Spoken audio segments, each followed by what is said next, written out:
when you die, people say that we die alone, but we don't. We die with our daemon. And I truly believe that at the end of your life, you will have a moment where you are going to have to confront who you could have been. And if you live your life in spiritual health, I believe that you will get to that point at the end of your life where you look your potential in the eye and you see you because you manifested that shit. Welcome to episode number 10. I am your host, Sebastian Engstrom, and today, Erick Godsey joins us. He is just an immersive coach, master of mindset and psychedelics, philosophy, psychology, anything that drives and can change the human mind and mindset. He dives deep into, and we do this together. So thank you for joining this wonderful and immersive and deep podcast episode with Erick. Enjoy. As high performers, we get after it. This leaves our nervous system taxed. It can be run down because we're always on the go. This is to give you a break. This is to reset. This is to get you back into truly and fully being you, and to give back to someone else. I'm going to do a breathing exercise. If you want to skip this, 3 minutes and 30 seconds ahead. Please don't do this if you're in your car. I'm going to start with putting one hand on your heart, one on your stomach. You're going to close your eyes and you're going to breathe in. And as you do this, you're going to say, I love you in your name. And do this as you breathe out too. Then we're going to give one person love and light. So we're going to start with doing this in 3, 2, 1. I love you in your name. Out. In. Out. In. Out. In. Out. In. Out. Now I forgive you in your name. In. Out. In. Out. In. Out. In.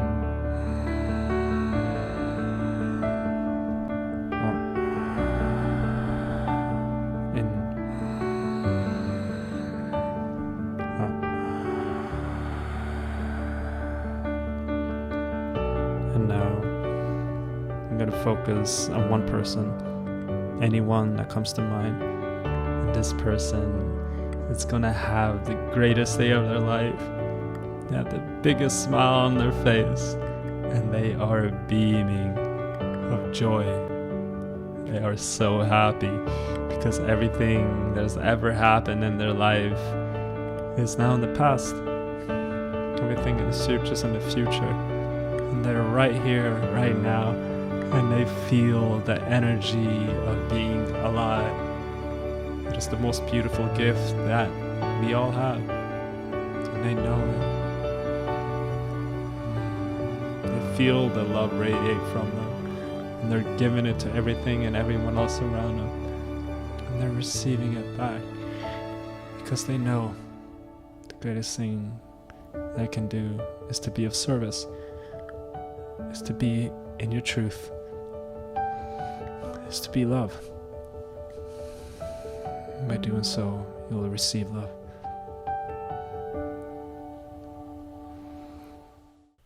Erick Godsey, freaking phenomenal to have you on board. I've been reading deep in the ancient Greek philosophies and the names such as Socrates, Plato.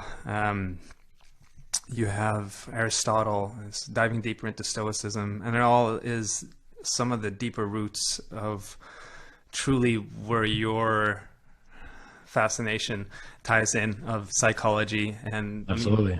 and that's, you were part of my mind for quite a bit of it, and I think some of the similarities that we have from how your fascination with psychology started. But before diving into that, that is your story. That is not mine to tell.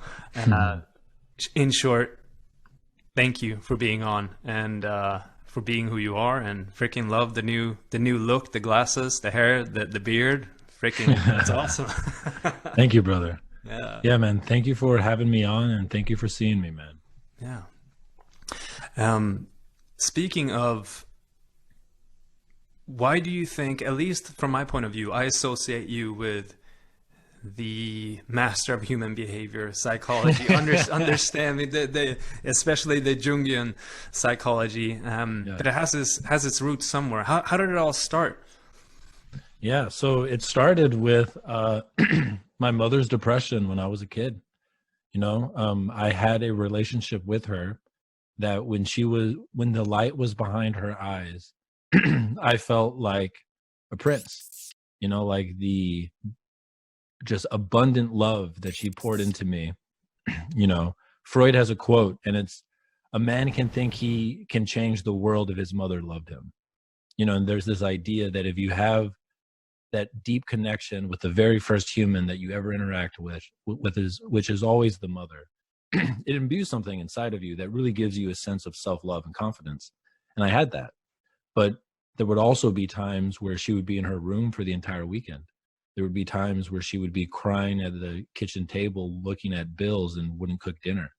And there was this part of me that was just like deeply curious as to what that even was. And my mom kind of mythologizes my early life and tells me that I would come home from like first grade, and I would ask her to sit down with me, and I would explain the behaviors of all the kids throughout the day. And I would ask, why did they do that? Why did they do that? And not from a place of like any emotionality, just curiosity. And I remember I always loved reading as a kid. And when I was in like third grade, these two kids started a Egyptian mythology club, and they didn't let anyone else join.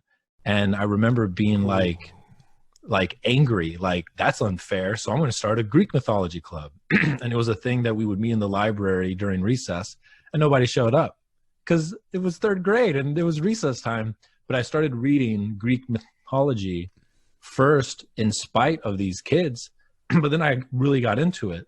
And I remember I came home one day and I was telling my dad, and he was like, you should check out these books. And he had a little library, and he gave me like 3 or 4 books on Norse mythology.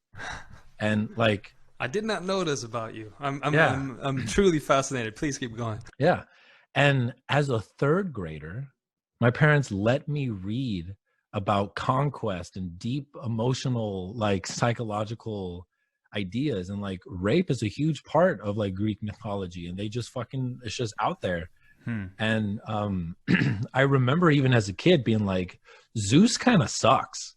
And then I learned about Odin, and I was like, Odin's a king. Like I remember really vibing with Odin. And then after reading, like I probably read like 8 to 9 books on mythology when I was in 3rd and 4th grade. And then I eventually got into reading about the King Arthur myths. And I remember those being some of my like favorite experiences as a child, was reading like the myths of Parsifal, Sir Gawain, and the Green Knight. Like that's one of my favorite stories of all time. I'm really excited that they're making it into a movie. It's coming out soon. It looks amazing. Ooh. But that set of groundwork that I totally forgot about once puberty started. And once puberty started, it was all about basketball and girls. And then I tore my rotator cuff when I was a junior in high school. And I was good enough at basketball where if I hadn't have torn my rotator cuff, I could have played in college. I would have been a role player. I probably would have ended up playing like a shooting guard in a European league and making like $15,000 until I was in my mid-30s, and it just worked out that that didn't happen. But I remember the day I tore my rotator cuff, I came home and my mom was taking an online philosophy class, and she told me the first thing I ever heard about philosophy was Plato's Cave. And she told me that story, and I just remember being fascinated. But I didn't let the dream of basketball die for like 4 more years. And then it wasn't until my freshman year of college where I really let that dream die, and I embraced, like, I was going to school for cognitive psychology. Really quick before we take go too far away from basketball. When you say 15,000, I just want to clarify for the listeners, that's a year. That's not a month. That's not in a week. That's in a year. Yeah. Please go ahead. Yep. The top of my athletic ceiling was being a role player on a European league, and I just recognized that that's where that was at. But I might have taken that, but yeah, go ahead. Yeah, I mean, it was taken from me because it wasn't my dharma. Right. And so I was always very intelligent, and I didn't have to try hard in high school, so I had no study habits. And my life unfolded in a way where I had my own house when I was a senior in high school. And when I was in college, I lived alone. I didn't have any parental supervision. I didn't have roommates. And my first year of college, I just stopped going to all my classes because it got hard. And I just had no idea of how to even begin to try. And at the end of my freshman year of high school or of college, I started smoking weed, and I was watching a Netflix stand-up special by Joe Rogan. And I didn't know who Joe Rogan was. I had never heard of a podcast yet. Mm-hmm. And Joe Rogan had a joke where he was basically saying, you know, we think we're smart. We think we're the smart people. But if the electricity went out, what would you do? You would do what I would do. And you would sit here and you would fucking wait. And if the electricity didn't come back on in like 5 minutes, you'd be like, these fucking idiots can't get the light on. But the truth is, you don't know how electricity works. You don't know how to make a light bulb. You don't know how this microphone works. We're the retards. You know, and that was a word that could be said back then. But I had this epiphany, a truly life-changing epiphany on this ugly yellow couch in my room, watching the stand-up, high, alone. And I realized I don't know how to do anything other than argue with my teachers. Like, that was the only sense of control that I had ever really used in life outside of basketball. And something clicked in me that night. And the next day, my personality radically changed. And I became completely obsessed with giving everything to my schoolwork, reading all the textbooks, making myself go back to class. I didn't tell my parents that my GPA was a 0.7 and that I had dropped out of all my classes. And for the next 3 years, I ended up graduating with like a 3.8. I had to retake all those classes. I got A's. And I just completely became obsessed with studying, reading philosophy, watching lectures over anything that I could find. The following year, I got into psychedelics for the first time. And it was because I heard my first podcast ever, which was between Aubrey and Joe Rogan. It was the first time Aubrey was on Joe Rogan's podcast. And they talked about this thing called ayahuasca. And then I downloaded every episode that Joe Rogan ever recorded with Duncan Trussell because I Googled what are the best Joe Rogan episodes. And that's the first thing that I saw. And I just, over the course of like 3 days, listened to like 36 hours of Joe Rogan and Duncan Trussell talking about everything. And then I did mushroom. That many hours. Wow. Okay. Yeah. They go into it. Yep. And then they had probably recorded 7 episodes of 3 hours each. So it was about 21 hours, you know. And when I was a sophomore, I had this like 10-week period where I did either mushrooms or LSD or DMT every weekend. I don't recommend that, but it really baptized me in the experiential knowing of psychology. Because at that point, I was an atheist growing up. And then by the end of that, I was agnostic. And then I found the work of Carl Jung. And that is what changed my life. It was Carl Jung that gave me a rationalistic bridge to understanding spirituality. He allowed me to begin to like understand what my dreams are doing. And that radically changed my life. And then I have basically been reading some type of psychology or philosophy book every day since then. And it's been about 9 years. Wow. What are you reading today? Psychology, philosophy related? I'm rereading all of Stephen Pressfield's work around like how to be a professional. Like this past year has actually been the year of me opening my heart. And by opening my heart and actually exposing myself to feelings, this is the most like unfocused I've been in my mind. And I was just talking to someone yesterday, and she was like, that's not what it looks like from your Instagram and from your podcast. It seems that this is the most dialed in you've ever been. But the truth is, this is the most unfocused cognitively I've ever felt towards my work and my Dharma. But it's because the call this year has been to really feel all the things in my heart that I've walled off since I was a child. And I'm just now at the end of the year starting to get back into bringing the level of focus I know that I'm capable of to my Dharma and to what I want to create in 2021. And so I'm revisiting all of Stephen Pressfield's works, and that's what I'm currently reading. What was it that prompted you to start feeling your feelings? What was it that became so clear to you? 2 years ago, I went down to Peru and I did Huachuma, which is a type of San Pedro. It's a type of cactus. It's a psychedelic. And I got to do it under the guidance of Don Howard, who is, one of the greatest shamans, and he passed away last year. But on the second day of drinking Huachuma, he does this thing where he makes really intense eye contact with each person before he pours the amount that he feels that person needs. And we hadn't spoken, but he watched me on the first day of drinking Huachuma and at the beginning of day 2. And the way he looks at you, no human has ever looked at me the way that he looked at me. And it feels like there's a infinite line of shamans behind him, and they're all looking through his eyes directly at you. And it's one of the most intense experiences I've ever had.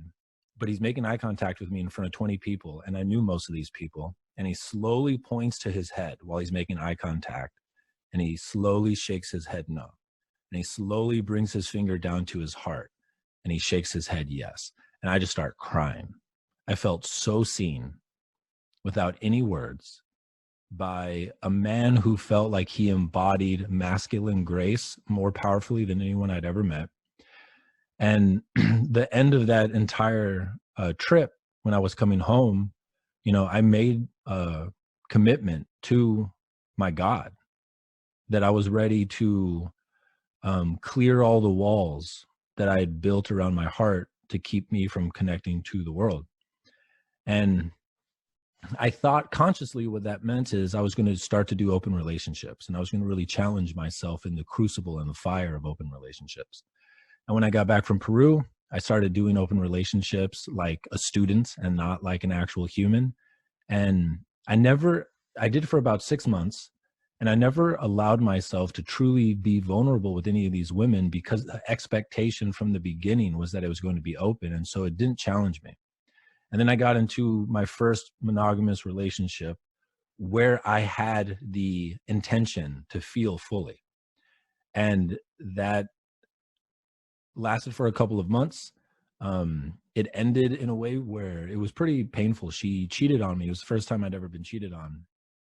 And I felt that fully. And then I was single for a while. And then at the beginning of this year, I ended up becoming romantic with someone who's been a really close friend of mine. That like, I've never been romantic with someone that I fell in love with as a friend first. That I just wasn't how I operated.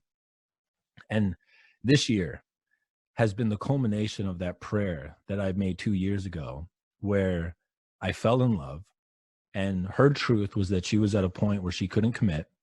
And I essentially experienced, without me wanting to, all the things that I was seeking to experience from open relationship.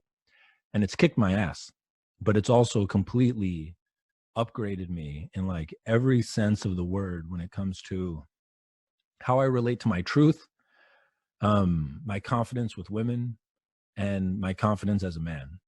And so it's worked out perfectly, but it's been, be careful what you wish for is the old adage. Usually, I reflect upon what you're speaking to in terms of career.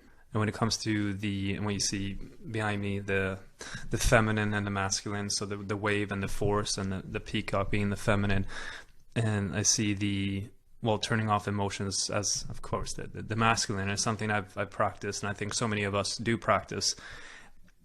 I've used that in the way of emotions are distractions to getting things done, and therefore being validated, and therefore knowing my worth through what I do. Emotions are worthless. And fit for service was a significant part of truly allowing myself to be seen, and what has been created by you and so many of the other coaches. Also, a significant part was, of course, was just staying curious, listening to what was truth. A significant book that came up for me was Rethinking Success, that was released this year in April. I can't remember. See, actually, J. Douglas Holiday is his name. Holiday. Not related to Ryan Holiday, but incredible food for thought, and a lot of it is derived within philosophy, and he truly goes into what is the meaning behind success, what is the meaning of success. And so many of us define success by the results that we achieve, by the numbers that we achieve, by what is truly who we are when we look at a spreadsheet, or who we are in our bank account, or what it says on the business card. And that is also one of the main reasons why the Safina Code Safina exists today, is because of that, because I got so lost in the masculine. There is, and the Greek used the term hubris, and that is something, so overconfidence, or thinking too highly of thyself. And especially is something very common here in Silicon Valley, very common. And it almost left me in not having the relationships that truly fulfilled me. Sophia and Athena both are derived, wisdom in one form or way, and hence why the name Safina. To me, the relationships, and that's interesting that you bring that up, that is there are so many different paths of experiencing these truth. And what you shared with how you experienced that through relationships, I'm glad you got to experience it in that way. For me, and that is one of the things that I want to share too, to not experience it through death. For me, I truly need to be beaten upside my head and experienced through death. And COVID was one of the accelerators now that truly hit home, where feeling so much of what everyone else is going through. And that's something that I always try to push it aside, and thought was, well, of course, everyone else can feel this way, and more embracing, okay, me being able to connect and feel what others are feeling is not something delusional. It is not just a state of being that can be reasoned away, but it is something to be listened to, and not always to measure my worth or who I am by what I can produce. And like you're saying too, which is interesting, when I listen to, and when I connect, when I honor myself the most, that in turns reflects to other people, and people give me that feedback as well. Wow, like you are truly tuned in right now. And I remember one moment specifically when we're in quarantine, and it was complete lockdown here in California, and they were sharing that, okay, we're going to start opening things up, and part of me, I was so grateful. I found myself incredibly grateful that they had closed things down, because it allowed me to just be at home. And it's something it's never truly, it's seen as something very negative. Like, who are you? You're supposed to be this honorable, like, man that you can look up to, and then you choose to, and it's better for you to stay at home. Like, what is that about? And then just honoring that, okay, there are sides, and honoring the you could say the sensitive side, and honoring the introspective part of myself, and truly needing that space to generate the power to go, when I do go without, to generate that first within, and realizing so many of the truth that I came during that period, because of the silence, because of the stillness.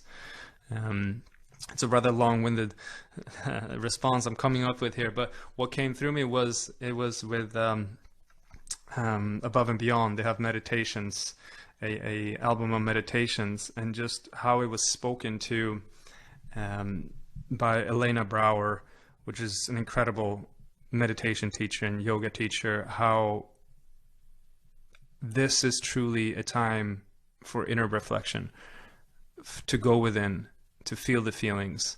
And it's something I'm coming out from a recent visit to Tulum here 3 weeks ago, and coming out of it understanding there is great power to feeling your feelings.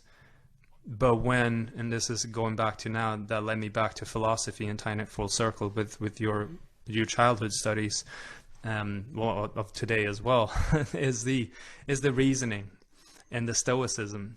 Is there is a way to reason through your emotions sometimes as well, but it's so important to feel the extremes. I feel like going very deep into truly feeling, and then truly just shutting it off, so you have a wide spectrum of understanding the world, but also yourself. And going into what I'm also curious about is the hierarchy of needs, Maslow's hierarchy of needs. You have your own, what it looks like hierarchy of needs. You have your own pyramid behind you. But that truly goes into self-actualization and one of the basic things of self-actualizations. If you don't have the basics, it's very hard to get up to the very top. Yeah. But I'll stop right there. There's a lot of talking there, and I'll let you, the pyramid, I'd love to hear from that. What is that? Yeah. So one of the things that comes up when I listen to what you said that I want to articulate for people is, I think the misconception and the misuse of Stoicism is that you use your mind to not feel your emotions, and that's wisdom. And I don't think that that's wisdom, to be honest. I think what Stoicism at its core, when it's used in a way that makes you the most effective, is that you can feel your emotion fully and then act from a place of clarity. And so you're not behaving or acting from a place of reactivity. But if you cut off feeling your emotions, you will make yourself sick. And my understanding of psychology makes that very, very, very clear. And so the gift of Stoicism is to learn how to, there's a poem by Rumi, and it's called The Guest House. And the essential point of the poem is, whatever the universe or your unconscious sends to your conscious mind as a guest to the doorway of your house, invite them in and let them do whatever they want to your house. And when they're ready, invite them to sit down and have tea with you. And sometimes it's going to be sadness, and sadness will steal a painting off of your wall. But don't be upset. The universe has sent sadness to your home. Sometimes it'll be anger, and anger will smash the table. Don't be upset. Anger was sent by your unconscious, by the universe. And when they're ready, invite them to sit down and have tea with you. Like, feel and talk to your emotions, understand them, honor them, see them, and don't react to them. And so that's my invitation to people who are interested in Stoicism, is don't use it as a way to bypass your emotions, because that will make you sick. But you can use it as a tool to invite them to sit down and have tea with you. And so this thing behind me is what I call a goal pyramid. I have an article on my website that explains how to use it. But before I got the job at Onnit, so the first job I got after I graduated high school or college with my fancy degree in cognitive psychology was I was wrapping burritos at Chipotle for $7 an hour.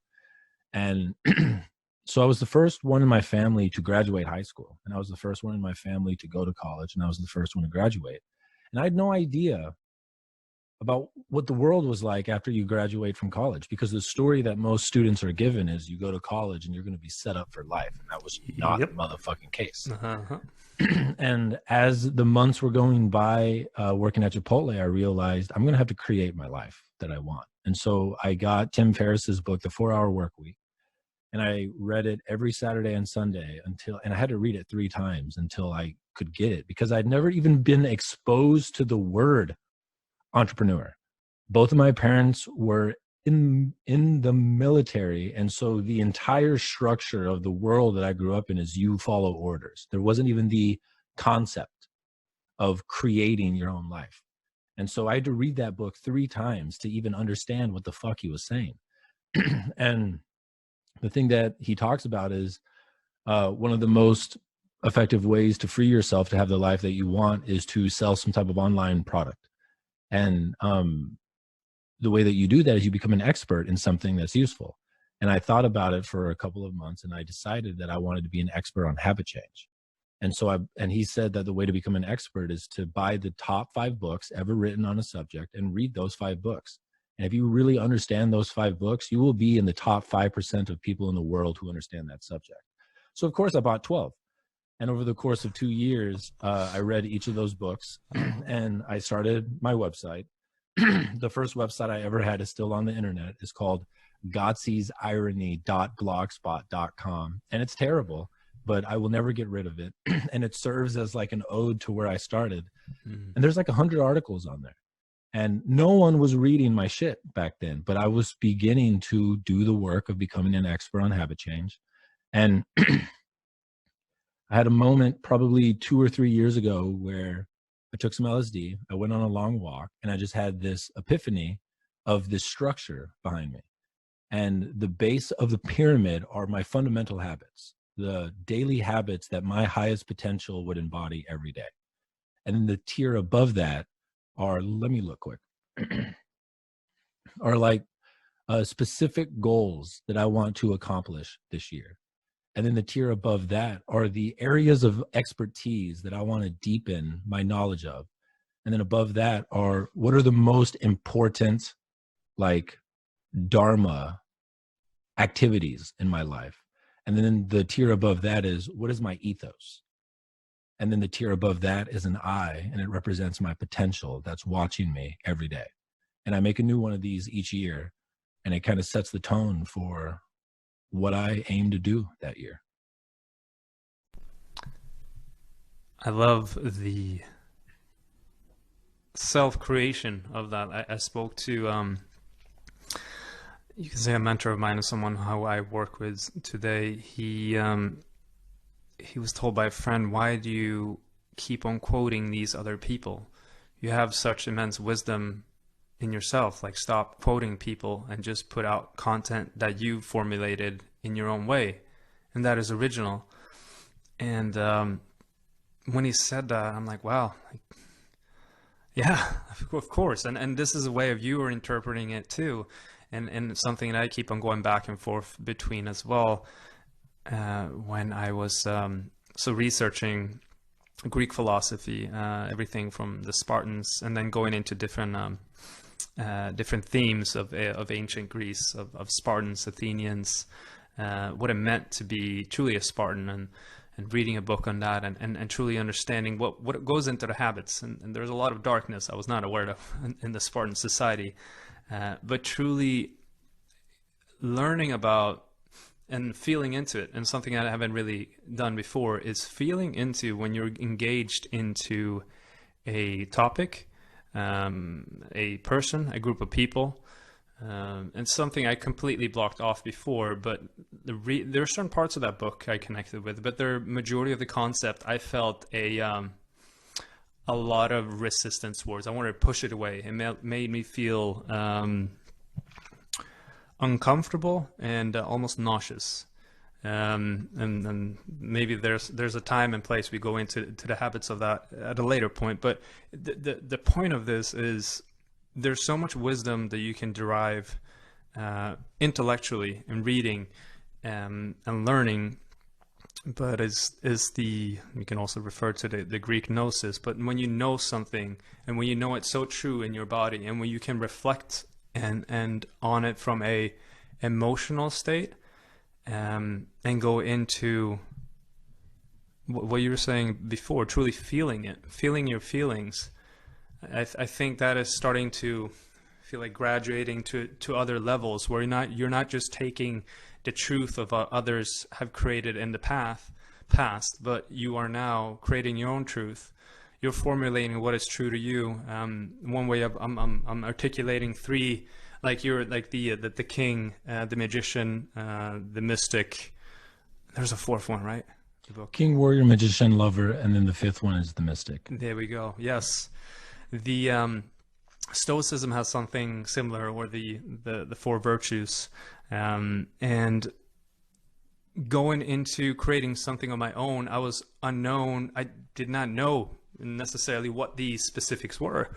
And you just mentioned this comment that was made based on your shirt and of a post, and I looked at what the topics were, and you discussed that book with Aubrey Marcus, and of Stoicism, those four virtues. These are all virtues that I've come to in my own reflections and in my own, you could say, discovery and curiosity.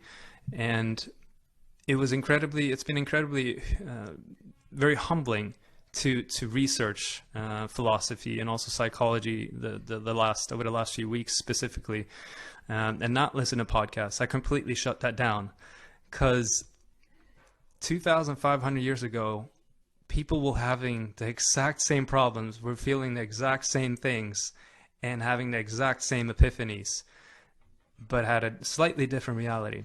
And it's incredibly humbling just to realize how we're not so far apart.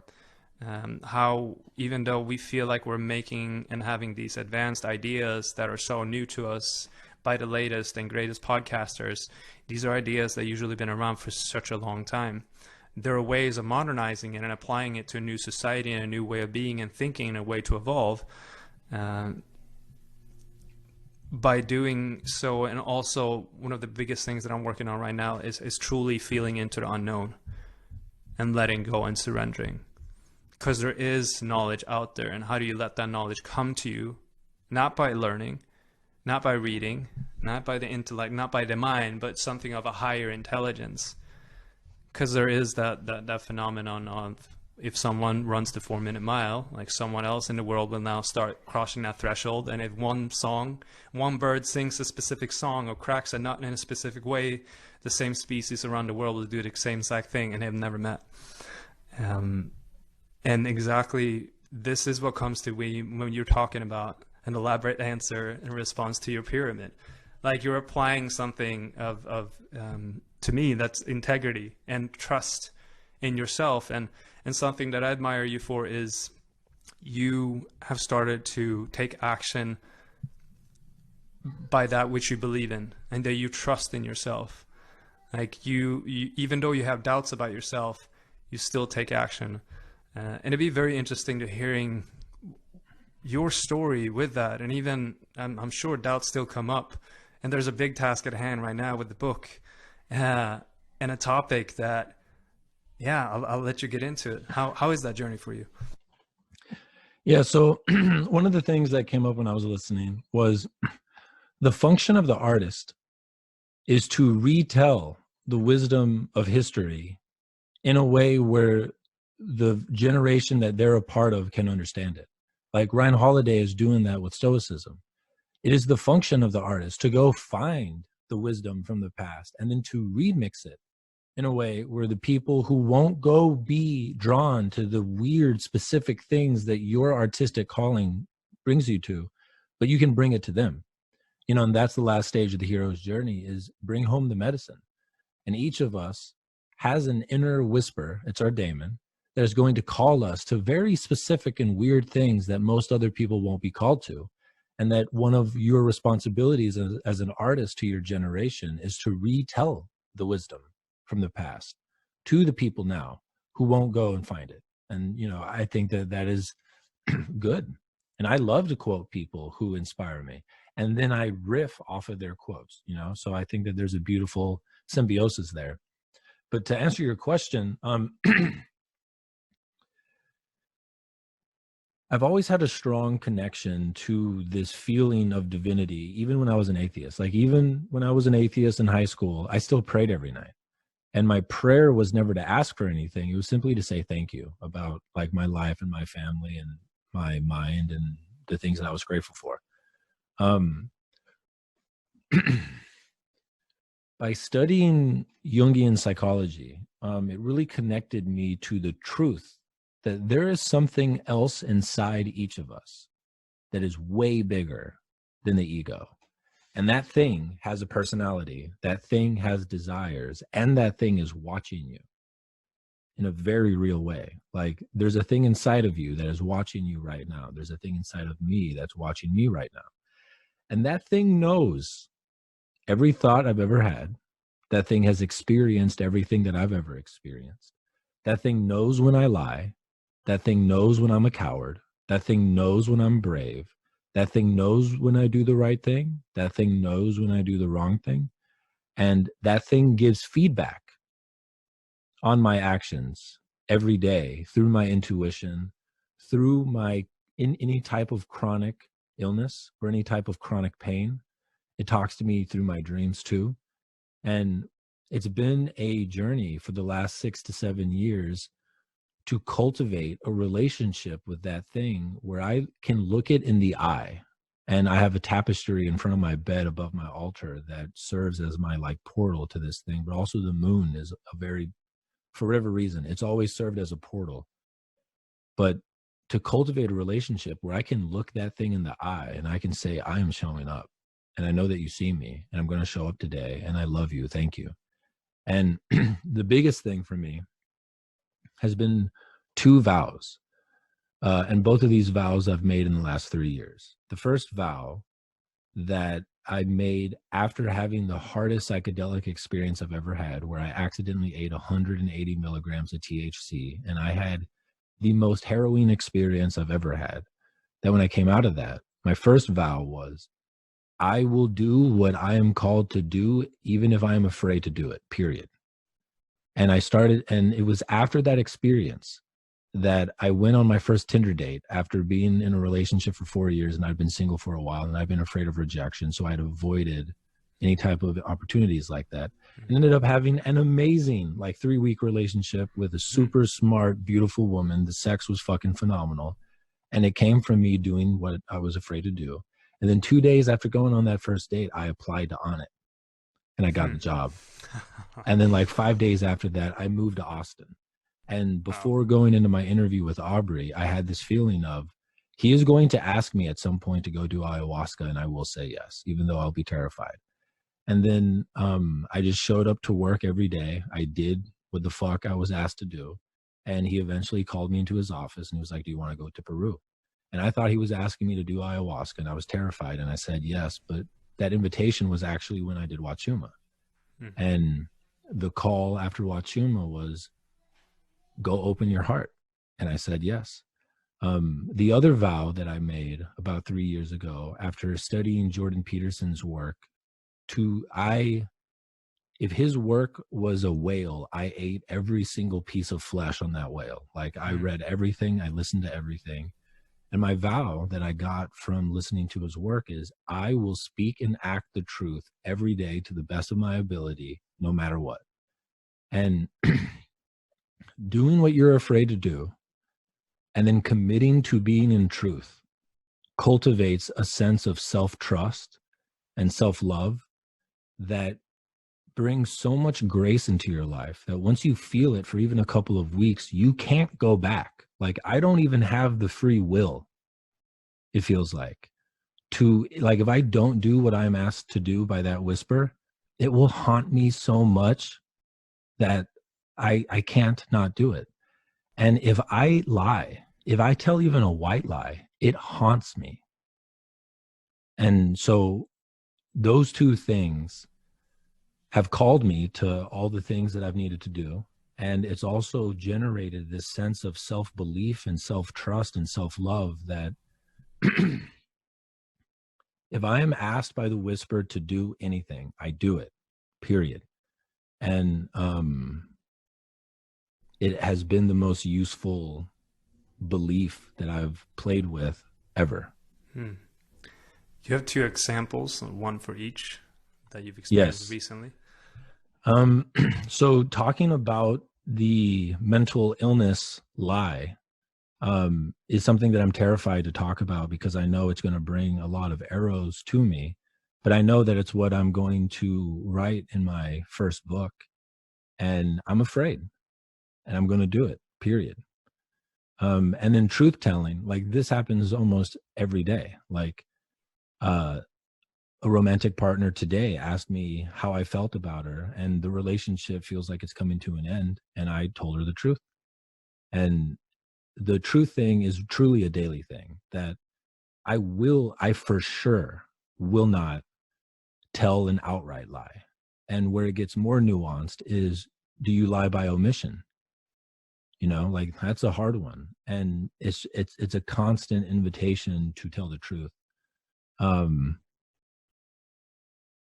trying to think of a specific example recently where it was hard to tell the truth and I did it. It happens on podcasts often. Like, if someone asks me a question, like, I'm either going to tell them exactly what it is, or I'll be honest that it's something that I'm not comfortable telling. But I actually can't recall a time recently where the truth had been hard, because it's so like second nature now.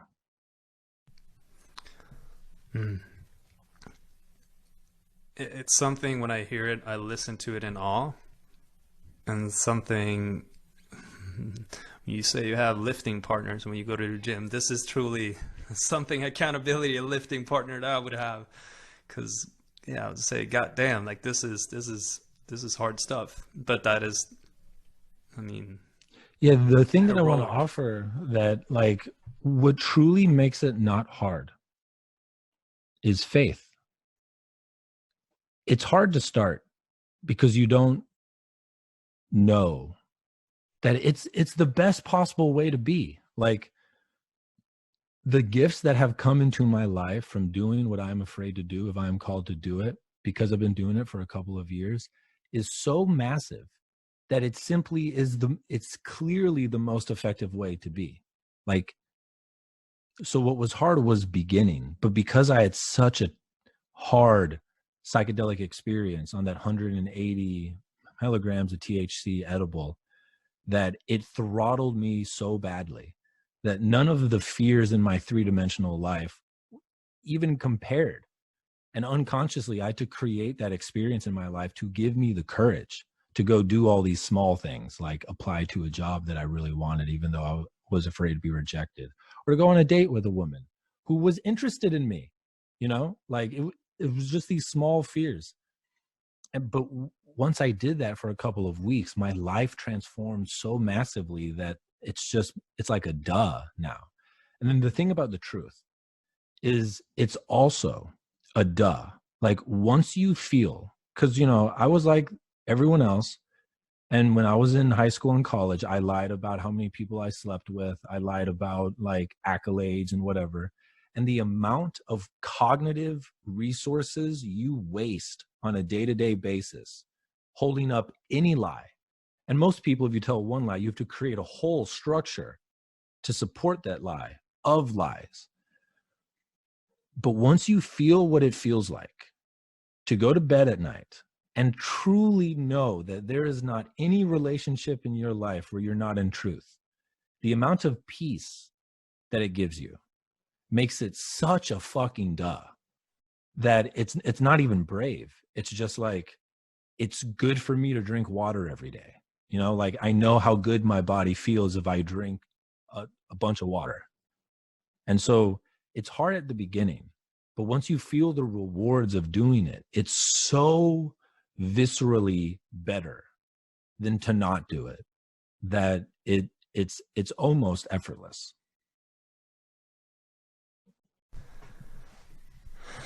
How has this transferred into the writing of the book? And do you mind sharing what that will be about, and your journey, what it's been like now to be a book writer all of a sudden?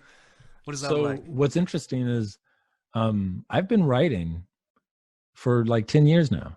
And I've been publishing on my website. Like, I know what it feels like to write and to be done and to publish.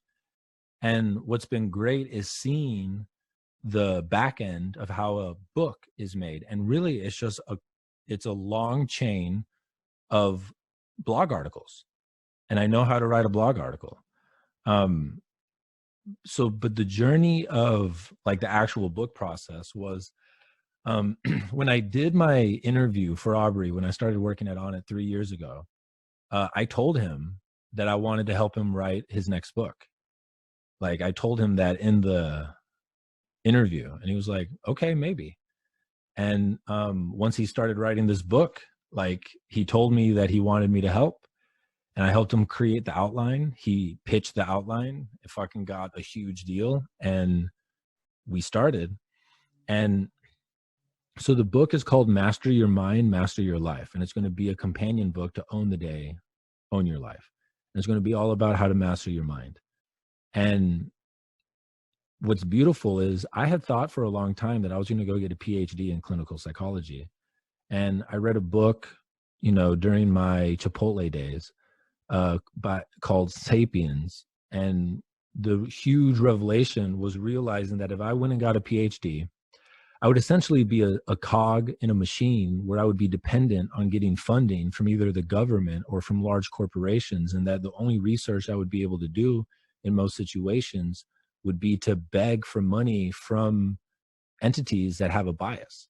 And I realized that if I wanted to do the type of psychology I wanted to do, I would have to create a company that generated its own revenue, and then I could do the research that I wanted to do.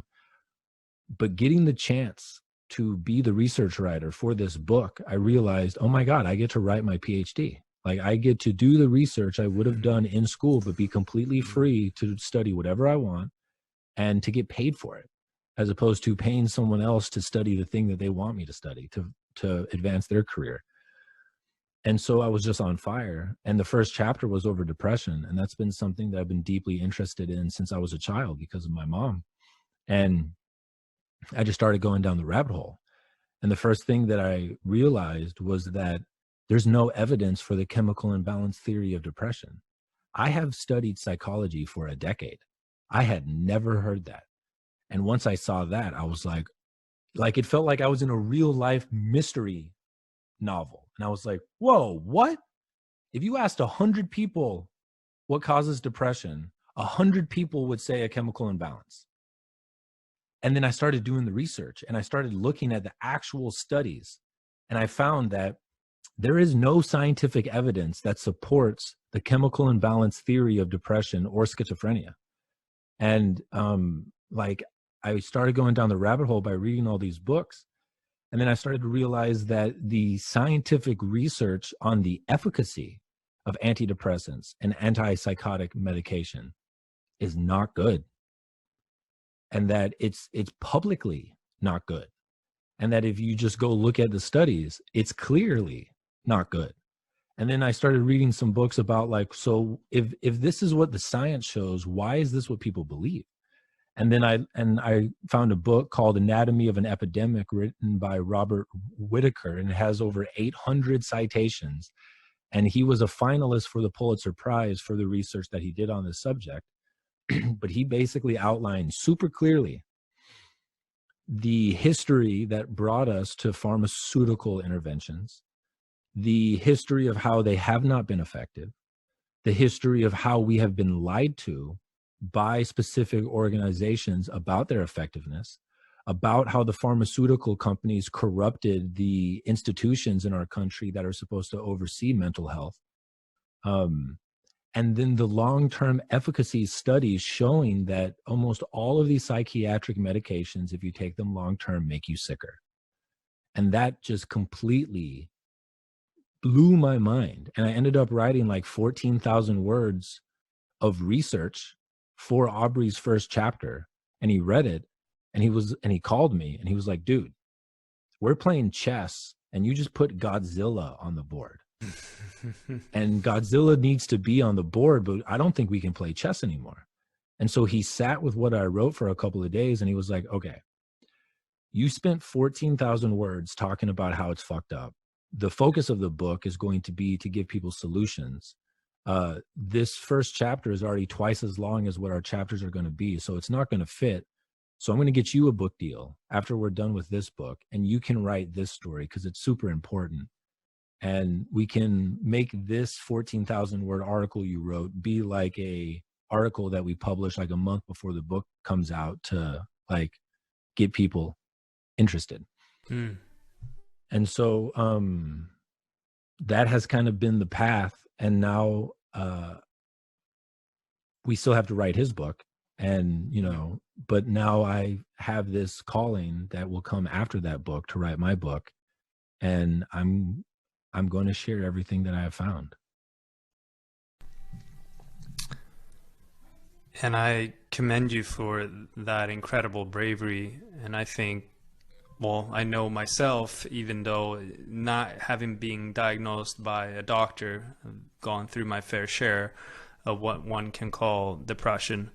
And so many people out there experience it too. And so much of it is undiagnosed. And you don't have to put a label on it, but being stuck in a certain state, and there's solutions to it. I'm very intrigued by it. I know some of the things that have helped me, and there's some of the things that you speak to, and two of them being your truths is speak the truth. Like if you're not in truth, it will start to eat at you, and it will start to bottle up, and it will make you sick in different ways. And that was one of the main things I'm here in the United States today, because it felt like I was living by other standards and norms. My parents, but also society, you were shunned if you were different than the norm or in the acceptable way of being. And I wanted to be different. I wanted to take it to the extreme. I wanted to be extreme. I wanted to just try and do things as I wanted to do, not the Swedish way. And if I would have continued that, I would have been miserable. And just listening to what you're supposed to do and what you should do. And the bravery of that, what you speak to, of doing something when you know it's right. And if I withhold and not doing it, it's the same thing. It eats at me from the inside, and it shows up in so many different ways. And I've gotten to that point of letting go of the reasoning, letting go of the research and the science, because when I've been doing that for too long, and this showed up especially last year, all these physical ailments starts to show up. And for some people they don't, and for me it really does. I have fine-tuned my eating more so than I ever have before. But even if there are certain things, if I don't do it, I get incredibly effective. Like the training, like the speaking and being in truth, is having time for myself. And one of the things I think is the most interesting answer and thing that I've ever heard you said when you were asked the question, if you were to prioritize and make number one over all four of the elements of health, the emotional health, the physical health, the mental health, and the spiritual health, which one would you pick? Would you mind sharing your answer? 100%. And why? Spiritual health. Because we are not, the fact that we call it mental health is a reflection of how disconnected we are from the totality of what we are. We are not mental beings. We are not only physical beings. We are not only emotional beings, but our spiritual essence takes care of everything else. And I truly believe that if you get your spiritual health right, in order to do so, will take care of everything else. And for me, spiritually, having a connection with my inner God, where I act in a way where I feel it respects me, and that it sees me, and that it's proud of me. Like that is when you die, people say that we die alone, but we don't. We die with our daemon. And I truly believe that at the end of your life, you will have a moment where you are going to have to confront who you could have been. And if you live your life in spiritual health, I believe that you will get to that point at the end of your life where you look your potential in the eye and you see you, because you manifested that shit, because you did what you were asked to do. You were brave enough and you told the truth. You cultivated and produced the sacred task that your soul wanted you to. And that if you tell the truth, you do what you're afraid to do, you live your dharma and are of service to the collective in the unique way that your daemon is asking you to do it, it takes care of your health, because you're going to want to eat well and work out and do the things that your biology needs so you can live your dharma. It will take care of your mental health, because you will feel in flow and you will feel meaning every single day. And it will take care of your emotional health, because you will have faith that you are doing the right thing in every moment. So whatever the emotion is that come up, you have faith that this is a part of the texture of the song that I am meant to experience. And because I know what my Dharma is and I know what my craft is, whatever happens to me emotionally, I can turn it into art. And I just feel like it takes care of everything else if you prioritize your spiritual health. That is one of the things that I've been pondering the most, I would say, over the last half of a year. Because to me, that answer was so profound. Because I've always thought, well, okay, you can always start with physical health, or you can start with mental health, and that will take care of everything else. And even looking at the Maslow hierarchy of needs, like you see, just take care of the safety, the food, the shelter, and everything else comes in different degrees and going upward. And you're taking a very different approach from it. And one of the things that comes up a lot, and even I know people who are not, you can say, as embracing of spirituality as I know I was not before, and especially one would say masculine men, like, oh, that's a bunch of BS. Like, if I can touch it, if I can feel it, if I can do something, yeah, that's real. Everything else is out the door. How did you come about? Well, you've gone into how you came about. I do have an answer, yeah. Experiencing. Yeah, okay. But also, how would you recommend steps, and what does your practice look like today for yourself, right. too? So when I was in college, I was all mental. Like, I was not connected to my emotions. I didn't really know how to take care of my body. And I was a self-proclaimed atheist. I studied philosophy like an insane person.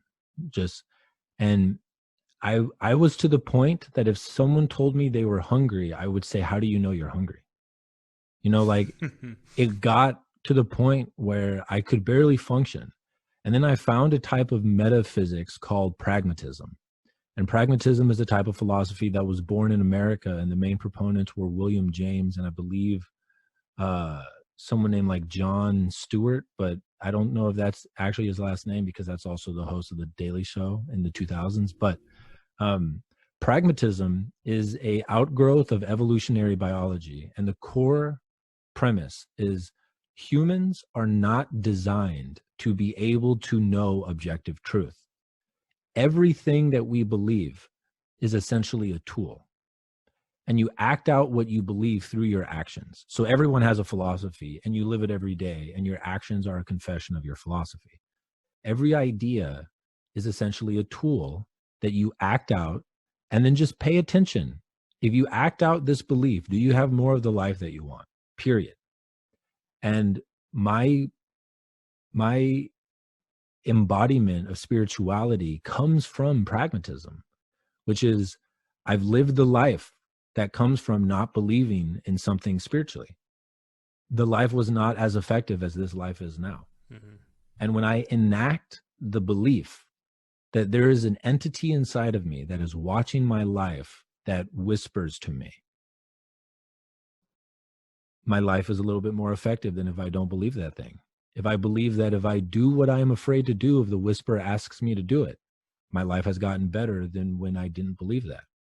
If I believe that telling the truth, no matter what, always produces the best possible outcome, every time I motherfucking do it, my life is better. And when I don't, my life is not as good. And so these spiritual beliefs began with pragmatism. And then the life that has unfolded from holding on to these tools pragmatically, not dogmatically, has given me a life that is more beautiful and more connected and loving and deep and inspiring than I even had the ability to fantasize about when before I held these ideas. And so the invitation is, be humble enough to believe, to experiment, that you can't know anything for sure, and that every idea is essentially a hypothesis. And then run the hypothesis for a month, that there is a God inside of you watching you, and that it tries to speak to you through this whisper, which will come to you mainly as intuition. And that if you do what you're afraid to do, and you always tell the truth, that your life will become more beautiful than you can possibly imagine. Run it for a month. And if you don't like the results, then believe something else. I think that's an incredible answer. I will take you up on that challenge too. Um, I see it as self-belief or self-disbelief, and the judge that is my biggest obstacle in following that way, mainly doing what you're afraid of, and the courageous piece. When it comes to your own practices of today, what does that look like? Yeah. So the core of my daily practice is I meditate and I journal basically every day. And I've had what I call my Dharma habit for the last probably about 5 or 6 years. And it's the first 2 to 3 hours in the morning every day, I serve my Dharma first. And what that looks like for me is I show up at my desk. This is after I've meditated. When I get to my desk, I journal and I'll write for like 15 or 20 minutes. And then I either read or write about whatever it is that I'm drawn to for 2 to 3 hours before I do anything else. And before I worked at On It, I would do this for like 8 hours a day. And then once I got the job at On It, and I was at the office before anybody, and I stayed later than everybody, I still showed up 2 hours before. Like I would show up at the office at 6 a.m. every day, and I would still give an hour to 2 hours to my Dharma, which is me reading Carl Jung or me exploring some psychology book before I put in 10 hours.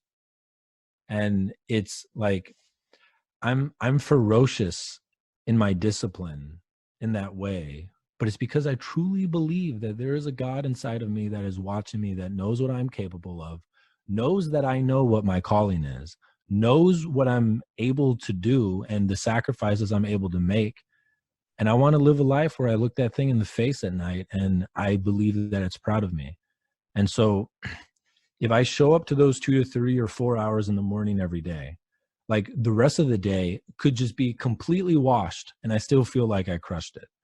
But my flow for most days is I do that the first 3 to 4 hours in the morning. And it's taken me 7 years to get to being able to do it for 4 hours. Like start as small as you need to start. And really the place that it began with me was journaling. It started at the end of my first major relationship. I was with this woman for 3 years. And then the day that she moved out, I had a back spasm so badly that I couldn't walk for 4 days. And I was at the fucking bottom. I was alone. I didn't trust my body. I felt weak and I felt lost. And I found the book, The Artist's Way by Julia Cameron. And I committed to writing 3 full pages a day in that journal like it was sacred. And it was the first time in my life that I began to cultivate a relationship with myself where I told the truth. I had never given myself even a window of time to have a conversation with myself about what I felt or what I believed or what I wanted. And I did it every day for a couple of months until I filled up this thick journal. And the day that I filled that journal, I knew something had changed in me. And I've been journaling ever since, but that was the beginning of this whole thing. And slowly from journaling, I eventually, I got into habit change and I learned how to begin to change my habits. And then I read the book Mastery by Robert Greene. And I really became obsessed with the idea of I want to cultivate mastery in my craft, which is essentially researching and digesting huge amounts of information and then being able to articulate it or write it in a way that people get it, that actually helps them improve their life. And I've been doing that, basically every day since then. You blend together practical application of knowledge and spirituality in a degree that I'm coming to, touching small parts and areas of how to integrate that and actually make it into, you can say, reality.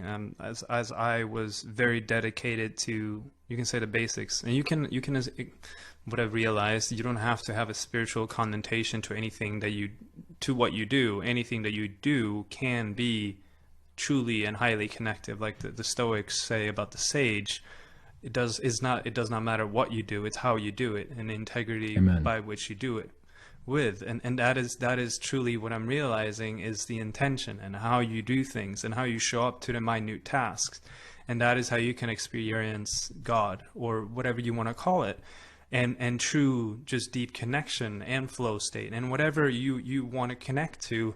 That can be simple in how you show up to it, but that is a form of, I mean, the emptying process. You can say meditation or journaling. There are many different forms of it. For me, and what it sounds like to you too, basketball was one of those for me.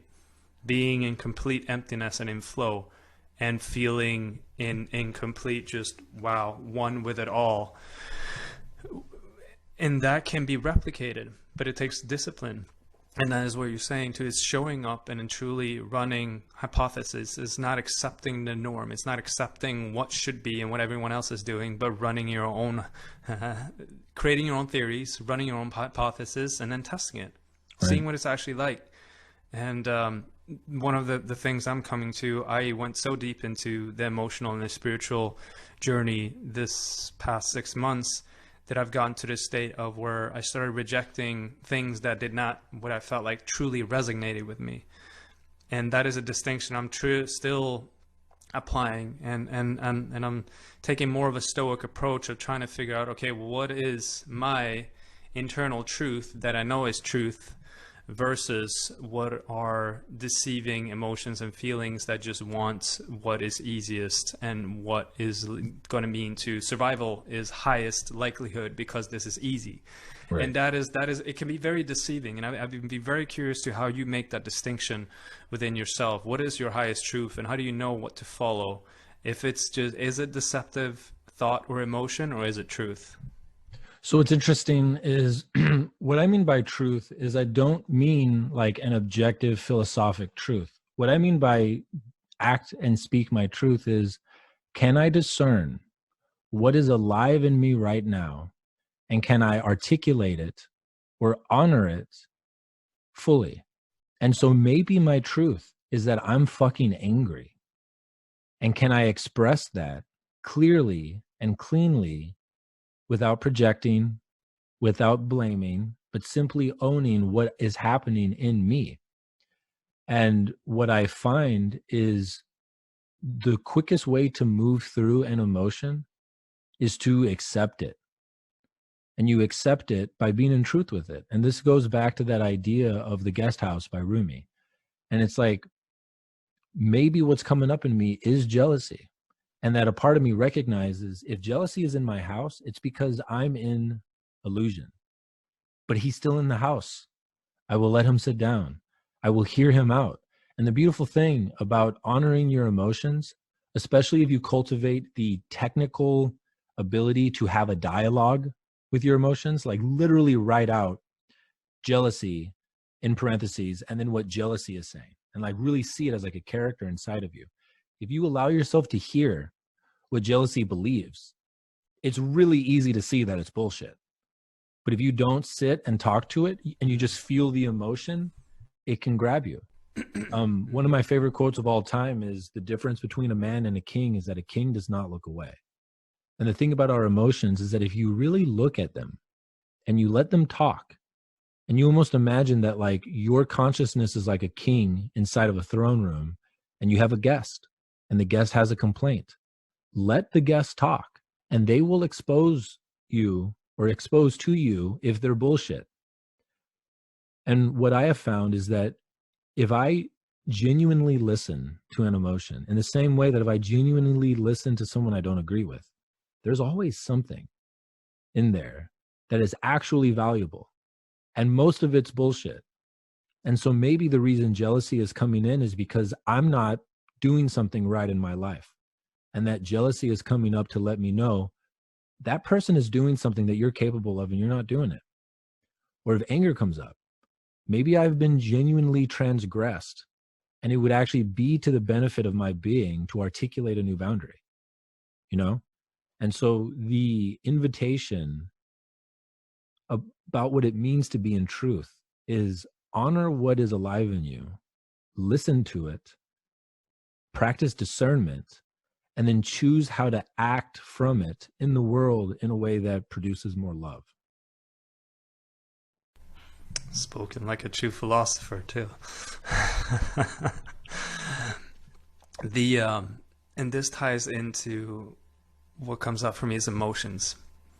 How do you even listen to what comes up within? And how do you not go by what is instinct and what is habit and what is ritual and what you think you're supposed to do? What do you recommend for people to start feeling their emotions? I know especially for men who have been in the military service, or you growing up in a military family. I grew up in a very emotionally, you can say, rather suppressed household, where my father's my grandfather, his mother died early, and it was a house of men, more or less, and it was truly just very emotionally cold. And my grandmother was that way too, so my father was like that too for majority of my childhood. My grandfather was part of World War II and saw some horrific things and was truly scarred from that on the German side. And my mother grew up with that in Sweden and being called Nazis. And so she was very emotionally shut down. So coming from both from a very shut down household, it's a practice that I do daily. For example, for me, that is something what is helping, and I've almost been reliant on.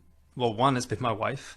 To even feel love. I had a very hard time even feeling love for quite some time, and my daughter, but also more of a practical way is Joe Dispenza. He has one that is called Reconditioning the Mind, and that is, he goes into what does it feel like to feel, let's say, grace, effortless elegance, and that is helping me to retrain. Okay, what does it feel to feel? And I have a hard time many times feeling the feelings. Like what would you recommend for anyone? How do you go about starting to feel your feelings? It's a strange concept to discuss, but I think it's a very important one. Right. So the thing to connect to first, primarily, is that you have evolved for thousands of generations to be completely in tune with your emotions. And so it's not something that you have to learn how to do. It's something that you have to get out of the way of blocking. And my path began with journaling because I was so cerebral, I was so mental, I was so linguistic. My first bridge was to learn how to write with the attempt to be in truth with myself.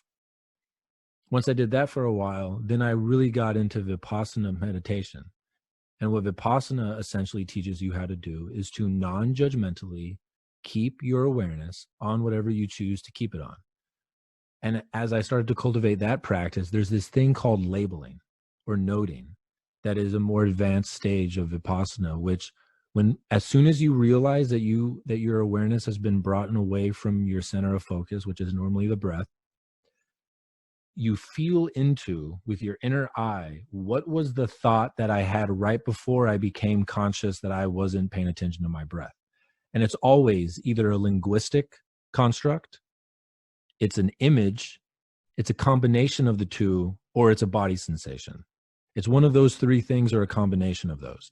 And once you start to work on that inner discernment about what pulls you, you start to like shine the light on what is happening inside of you. And I cultivated this ability to discern what was happening inside of me. And then I turned up the volume of what was happening inside of me by experimenting with psychedelics. And psychedelics, specifically microdosing LSD, allowed me to begin to feel my feels more. And it's naturally unfolded over the last 3 years with a combination of journaling every day, meditating sporadically, and then feeling a heightened sense of emotionality from microdosing. And then the big thing is learning when you start to feel something to not block it. Like men have learned to block it. Like if you didn't block it, you would probably cry every day. Like something moves me almost every day where I cry. And it's hard to articulate, but you can feel the like building up of energy in your body that wants to be released through your eyes. And most men have learned that as soon as they feel the very beginning of that, it's like, let me go do something to stop whatever that thing is. Mm-hmm. And it's just simply, it's kind of hard to articulate, but it's a felt sense of allowing whatever energy is starting to build to culminate. And then a big part of it is to heal and to release shame around whatever it is that you feel. Because whatever it is that you feel is a part of the human experience, and it's okay. And if you don't shame it, it's like a wave and it can pass through. And so that has kind of been my journey. It started with journaling, and then it deepened with meditation, specifically Vipassana, and learning how to do noting, and then microdosing. I think that is for the next time to discuss. Yes. And shame Absolutely. is an incredibly interesting topic. But Erick, it's been phenomenal to have you on the podcast today. You bring up concepts that make me truly ponder, and the way you distill a message from so many different books. It's what we're talking about. It's modern day translation, and your uniqueness that is coming forth. That leaves me now. Okay, I need to ponder this. I need to digest this. That's a very positive thing, and that is one of the greatest things too that I've started to accept. Is when I used to consume massive amount of content, 2 podcasts a day, and then listening or reading a book on the train, is I did not retain, and I did not. It did not sink in. I did not understand it truly. I just went through it. And this is one of those times I'm like, wow, I'm feeling that it's so much and I can't conceptualize it all, but I know it made sense. So I'm going to let this sink in. I'm working on the path of journaling. To me, orally speaking and talking it through helps me a lot. So I know there are different ways of going about it. But what you're bringing forth to this world is incredible, and I can't wait to see the content being released about mental health, and in honor of out of respect out of his family, and also this is going to be a dedication to a gentleman I worked with who passed away, who committed suicide actually in Austin. And was said due to suicide, and this is part of why I'm starting and have started what I'm doing is to really bring awareness to how do you bring awareness to your day-to-day and what you believe in, and really that your mental health you're not alone with it, and what are ways to go about it. So what you're serving to this world is true medicine. So thank you, Erick. Thank you, brother. The amount of wisdom to unpack in this episode is plentiful. It's one that, well, you can even go back and re-listen to and learn something from. I'm very grateful that Erick is doing the work that he's doing in this world, especially his recent endeavor with mental health and sharing so much about it. So be on the lookout for the book that he's co-authoring with Aubrey Marcus. I believe it's called Master Your Mind, something of that nature. And I'll link everything regarding Erick Godsey in the show notes. And I'm so grateful that you tuned into this episode. I'm sending you so much love.